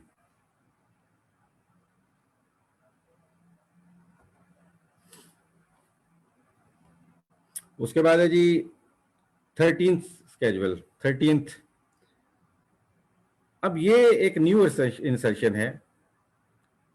इसमें बेसिकली ये हुआ था कि आपने देखा कि एग्जाम्पशंस खत्म हुई, अब वो एग्जाम्पशन वहां से खत्म होकर 13th स्केड्यूल में वो चीजें आ गई। जैसे मैंने वहां कहा था कि सिटीजन फाउंडेशन को एग्जाम्पशन खत्म कर दी गई, तो यहाँ पे सिटीजन फाउंडेशन इंसर्ट कर दी गई, ठीक है। तो उसमें हुआ ये कि चैरिटेबल डोनेशंस जो हैं उनके ऊपर टैक्स क्रेडिट लगा दिया गया इंस्टेड ऑफ एग्जाम्पशंस। उन्होंने कहा टैक्स क्रेडिट आपको मिलेगा, एग्जाम्पशन नहीं मिलेगी, और उसमें कंडीशंस जैसे हमने पीछे डिस्कस की वो लगा दी गई कि आपने अपनी रिटर्न फाइल करनी है, विद होल्डिंग स्टेटमेंट्स करनी है, सेल टैक्स रिटर्न, वो बाकी जो कंडीशंस हैं वो आपने मीट करनी है। तो उसमें मैंने ये सारी लिस्ट यहाँ पब्लिश नहीं की है। उसमें ये एक एनी स्पोर्ट बोर्ड, अब आपने देखा वहाँ स्पोर्ट्स बोर्ड हटा दिए गए थे, और यहाँ पे उन्होंने कहा था कि recognized by the federal government for the purpose of promoting, controlling and regulating any sports और गेम्स। और इसी तरह सिटीजन फाउंडेशन और बाकी राबता आलम इस्लामी, बरीमाम जो मज़ार है, फातमीद फाउंडेशन है, शिफा ट्रस्ट है, और ये बहुत लंबी लिस्ट है, 62 आइटम्स हैं इसमें। तो इनको अब लेकर आ गए हैं टैक्स क्रेडिट के अंदर, ये अंडर सेक्शन 61। तो ये आपकी थी जी अमेंडमेंट्स जो इस टैक्स लॉ अमेंडमेंट ऑर्डिनेंस में आई है, सेकंड अमेंडमेंट ऑर्डिनेंस में। आई होप कि ओवरऑल आपको थीम समझ आ गया होगा। मैं प्रेजेंटेशन भी शेयर कर दूंगा आप लोगों से। आई होप के ये प्रेजेंटेशन आपको पसंद आई होगी और आपको समझ भी आई होगी। Any questions will be welcomed. जी सर, क्वेश्चन कुछ हैं जो मैंने लिखे हैं सर, तो वो पार्टिसिपेंट्स की तरफ से, अगर आप पसंद करें सर तो मैं आपसे शेयर कर दूँ। जी जी जरूर। जी सर, पहला क्वेश्चन था, if newly incorporated company purchase used plant and machinery from an existing local company, then would the new company would avail tax credit under section 65G? जी बिल्कुल ले सकती हैं, न्यू कंपनीज भी ले सकती हैं। Sir. Another question, sir. 65G is provide tax credit for export orient means which are full in FTR, final tax regime, for example, solar energy use in our government factory, etc. जी जी, अगर आप solar energy अपने इस purpose के लिए भी use कर रहे हैं, मैन्युफैक्चरिंग पर्पस के लिए, तब भी ठीक है, यही अप्लाई होगा आपके ऊपर। इसको दिया जा रहा है, सिर्फ मोड चेंज हुआ है। जी जी जी जी। Another question, in 100C, once you are eligible for tax credit, then the logic of 10% taxation be explained, please. अच्छा, वो मैंने 100C पढ़ा था, उसमें कंडीशंस सारी मैंने प्रेस्क्राइब की थी। आखिरी जो कंडीशन थी ना वो ये थी कि अगर आपको फॉर एग्जांपल 1 करोड़ रुपए का आपने, 1 करोड़ तो नहीं, मैं 100 करोड़ कह देता हूँ, 100 करोड़ का आपका डोनेशंस थे और आपके ईयर एंड के ऊपर उसमें से 35 करोड़ आपके बच गए। वो कहने का मकसद ये है कि वो कह रहे हैं कि आपने वेलफेयर पर्पस के लिए लिए थे, आपने स्पेंड नहीं किए, तो उसमें यह है कि जी अगर आपने अगले साल यूज करने थे तो अगले साल ही आप डोनेशन लेते, इस साल क्यों लिए आपने, या आप अपना परफॉर्मेंस नहीं कर सके, तो उसके लिए आपने अनस्पेंट फंड्स जो हैं वो उनके ऊपर 10% आपने टैक्स देना है। और वो भी उसमें उन्होंने कह दिया है, 3 कंडीशन में आपसे वहां जिक्र की थी कि उसमें ये है कि अगर फर्स्ट ईयर में आप कर रहे हैं तो फिर नहीं होगा, अगर आप 100 मिलियन से कम है आपके डोनेशन तो फिर ये अप्लाई नहीं होगा, अदरवाइज ये अप्लाई होगा। तो बेसिकली ये था कि वो ये कह रहे हैं कि आप वेलफेयर एक्टिविटीज पे काम करें, पैसे ना बचाएं। पैसे मतलब बचाने का मकसद नहीं है, डोनेशंस आए हैं तो स्पेंड होने चाहिए वेलफेयर में। सेकंड भी इनका क्वेश्चन है कि taxation on surplus funds at 10%. For that purpose, surplus funds condition less than 25% of total receipts. Please explain. जी ये वही बात है कि 10% टैक्स होगा सरप्लस फंड्स के ऊपर, और इस पर मैंने आपको एक्सप्लेन किया कि जो टोटल रिसीट्स का मतलब एटलीस्ट 75% आप स्पेंड, यानी 75% आपकी परफॉर्मेंस होनी चाहिए ना। वो ये कह रहे हैं कि आपने 75% ऑफ द फंड्स अगर आपने स्पेंड कर दिए हैं, अब 25% ऊपर अगर आपके पास फंड्स मौजूद हैं और आपने अभी तक स्पेंड नहीं किए तो उसके ऊपर टैक्स है। जी मैं गुजारिश करूं काई साहब इसमें थोड़ी सी प्लीज। जी जी सर ये 100C जो नई क्लॉज है, इसमें सरप्लस फंड्स में उन्होंने पिछली ही क्लॉज को उन्होंने जो अडॉप्ट किया है। असल में जो आपने फरमाया ना जी, बिल्कुल सही फरमाया है कि जो सरप्लस फंड्स वो 75% से ज्यादा अगर आपने स्पेंडिंग कर ली हुई है तो फिर तो ठीक है। अगर आपकी जो सरप्लस ऑफ इनकम जो है excess of income over expenditure अगर 25% से ज्यादा है तो फिर they are taking the surplus as a surplus fund. लेकिन सर इसमें एक एक्सक्लूजन दी हुई है उन्होंने, वो है रिस्ट्रिक्टेड फंड्स की। क्योंकि रिस्ट्रिक्टेड फंड जो हैं, those are the funds for whom जब कोई बंदा डोनेशन दे रहा है उसने अगर कुछ स्पेसिफिक कंडीशन लगा दी है तो फिर वो सरप्लस फंड्स की डेफिनेशन से बाहर चले जाते हैं। जी जी इसमें मैंने वो एग्जांपल भी दी थी ना। जी सर, मैंने कहा था कि उसने कहा कि ये आपने अर्थक्वेक के लिए देने हैं और अर्थक्वेक आया ही नहीं। हाँ जी हाँ जी हाँ जी। अब आप तो वो खर्च नहीं कर सकते थे, उसमें करना ही अर्थक्वेक पे था, जी तो ये रिस्ट्रिक्टेड फंड्स हो गए। उसको उन्होंने लॉ में रिस्ट्रिक्टेड फंड्स का नाम दे के ना जी उसको एक्सक्लूजन दे दी है। जी जी तो बाकी जो आपकी जो excess of income over expenditure है वो अगर 25% ज्यादा है तो वो जो एक्सेस है उसको 10% पे सारी ये जो टैक्स है। जी बिल्कुल। जी सर, एक और क्वेश्चन है एक पार्टिसिपेंट की तरफ से कि वो कहते हैं under section 1114 updating of tax profile whether compulsory for individual salaried person और not.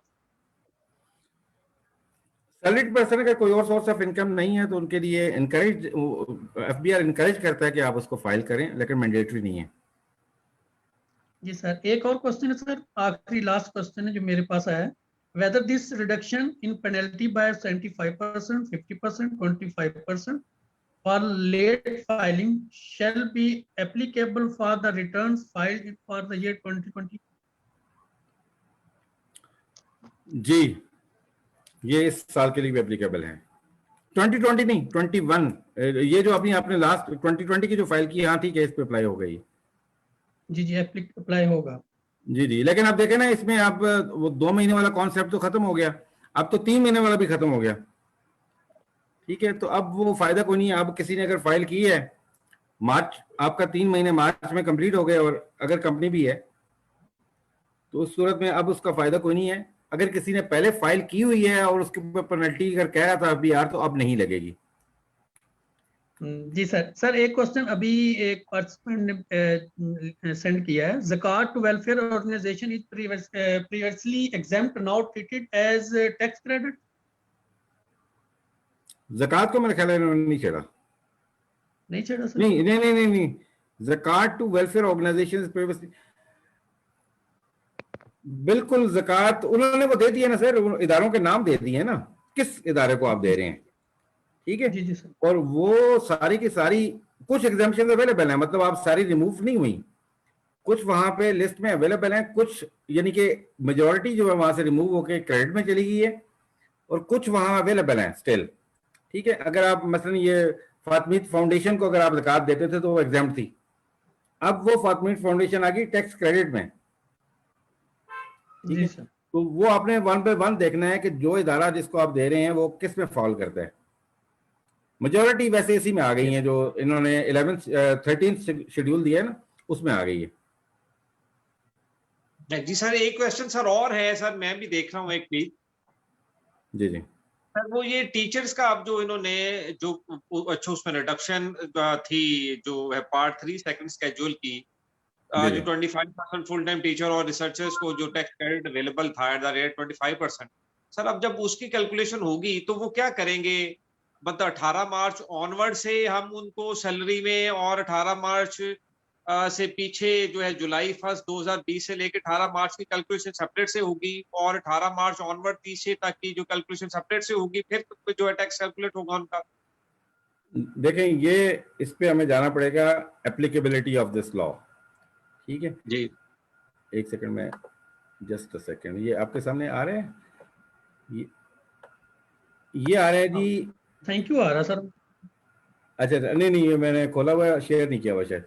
This ordinance shall be called the law second amendments, it shall come into existence into force at once, यानी आज से apply. इसका यही मतलब हुआ कि उससे पहले जो आपने दी उसके ऊपर आपका वो वैलिड होगा, इसके बाद नहीं होगा। ये देखें ना, एट वंस, कि एट वंस का मतलब from the date of announcement. अब हम नंबर ऑफ डेट्स कर लेते हैं ना जी, कि अब जुलाई से लेके 18 मार्च तक कितने दिन बने, और फिर 18 मार्च ऑनवर्ड 30 तक कितने दिन बने। जी बिल्कुल, मेरी ओपिनियन ये है, बाकी इसकी हम पूछ भी लेते हैं उनसे। मेरी ओपिनियन ये है कि ये इसी तरह ही होगा, बाइफिकेट होगा, या इसकी वो कहते हैं ना फलां ईयर से इम्प्लीमेंटेशन है, उन्होंने कहा जी एडवांस कि इमीडिएटली होगा। ठीक है जी, थैंक यू सर। सेशन जो है वो बहुत इंफॉर्मेटिव और बहुत शुक्रिया जी, आपको जज़ा दे। जज़ाकल्लाह जी, बहुत नाउ आई वुड शुक्रिया। लाइक टू कॉल इंशाल्लाह जी जी now I would like to call the chairman CPD committee Faisalabad Shahid Irshad Sahab for formal vote of thanks to our respected speaker and participants. जी, बिस्मिल्लाहिर्रहमानिर्रहीम।